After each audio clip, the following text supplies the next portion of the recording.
Southeast APC are supporting Ahmad Lawan. They say it is better for the North to have it. Deji Adeyanju, welcome to the news, and please subscribe to our channel. Deji Adeyanju has shared his opinion concerning who APC may pick to be the presidential flag bearer to face former Vice President Atiku in the forthcoming election. He said, all the Southeast APC stakeholders are supporting Ahmed Lawan.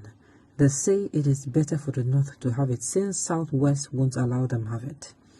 The greed of Tinubu, Osinbajo and others divided the South. All Southern stakeholders should step down for one person. They have never supported a Yoruba president's candidate before.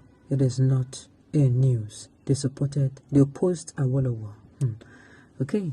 Senator Ojo Kali also shared his thoughts on channels television concerning the zone APC should pick the presidential aspirant from. He said, the only justice is to have zoned the presidential ticket to the Southeast. If not, Southeast, then Northeast. These are the only two regions that have not produced a Nigerian president. This is why the ticket should go to Ahmed Lawan. Do you think, what opinion did you also agree with Ojo Zokalo? Well,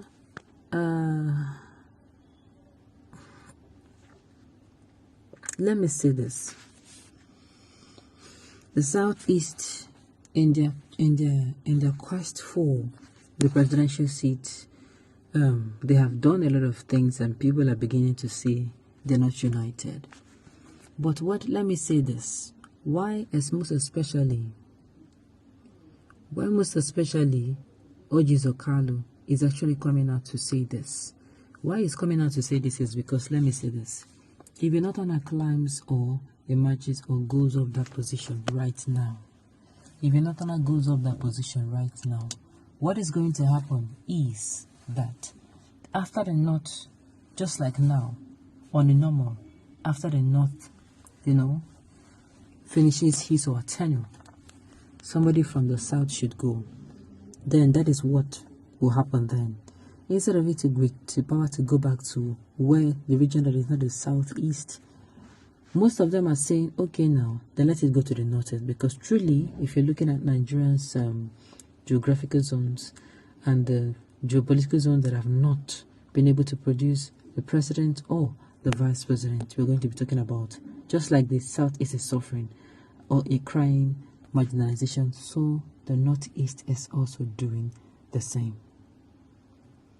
So that is why they're like, okay, let it not hold on to it now, since they're not going to give us to the Southeast. So that immediately after the Northeast steps down, of course, it will not be the turn of the Southeast again, and they can now start talking about the Southeastern presidency. That is how they see it. And this is the problem of the South. Most of them are standing with Ahmed Lawan. Most of them are standing with Tinubu. Most of them are standing with Osinbajo. The thing is, the North can never understand how to play this game called politics better than the Northerners. The Northerners, forget everything they're coming out to say. They're still going to rally around one candidate and vote for a person. Why won't the selfish, greedy Tinubu and Osinbajo support a consensus Igbo president? Igbo voted Obasanjo and Jonathan both from Southwest and South-South respectively. Now that Northern APC still led the South after 8 years of suffering of Buhari, then the gluttonous individuals like Tinubu and Osinbajo still came out to do what? So for the Igbo nation, let the power remain in the North. You see their own argument.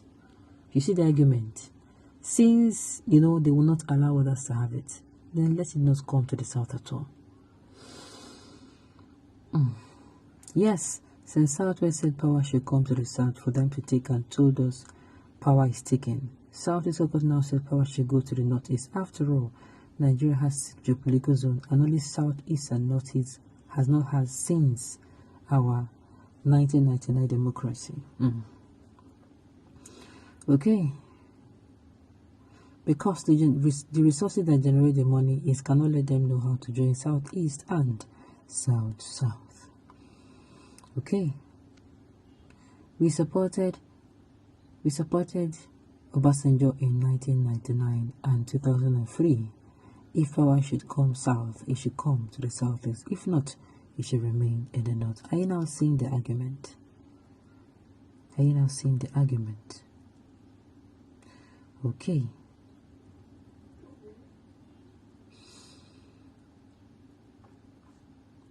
We are all students of history. When the position of PDP chairman was zoned to the south, I am referring to the election that brought in Uche Secondus. As at that time, Southwest was the only zone in the south that has not produced PDP chairman.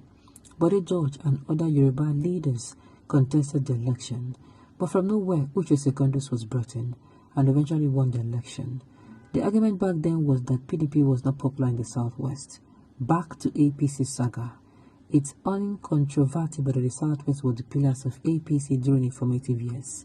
ACM brought in 5 governors, CPC 1 governor, same for APGA, and as we speak, APC is still more popular in the Southwest compared to other regions of the South. So, if it was logical for the chairman seat of PDP to be seated to the South-South because of PDP popularity there, it should also be logical for Southwest to demand for presidency if it is zoned to the southern Nigeria. After all, when APC was being formed, characters like O.J. Carlo and his brother were still in PDP. They gambled with their privileged position. They should be ready to face the consequences of their action. Look, with this kind of divide and rule mentality, the power will keep remaining in the north. The northerners will keep playing us, will keep beating us at this game called politics. It is better for the Southeast to vote Lawal since Yorubas think they have sense. Supported. Tinubu destroyed PDP government with lie and propaganda. Tinubu destroyed Saraki with false accusation. Nigeria said no to Tinubu and APC. Okay, not all Southeast APC but the Rooks, Oji Kalu and David and Dave Umahi. Well, it is becoming really tense. At this point in time, I'm expecting to say, I'm expecting to have heard the news of APC presidential primary. I don't know what is keeping it. I don't know why they're still holding it. I don't know, maybe they did not make their choice. I don't know where they've been given more time. Sincerely, I cannot say. Tinubu did not visit Southeast for consultation. He doesn't need their votes. Igbo voted Obasanjo while Yoruba rejected him. Yoruba has never supported Igbo's cause. They believe that they are superiors to Igbos. Okay, on this note, we've come to the end of the news. We say thank you for tuning in to listen. Until I come here next time, enjoy the rest of your day.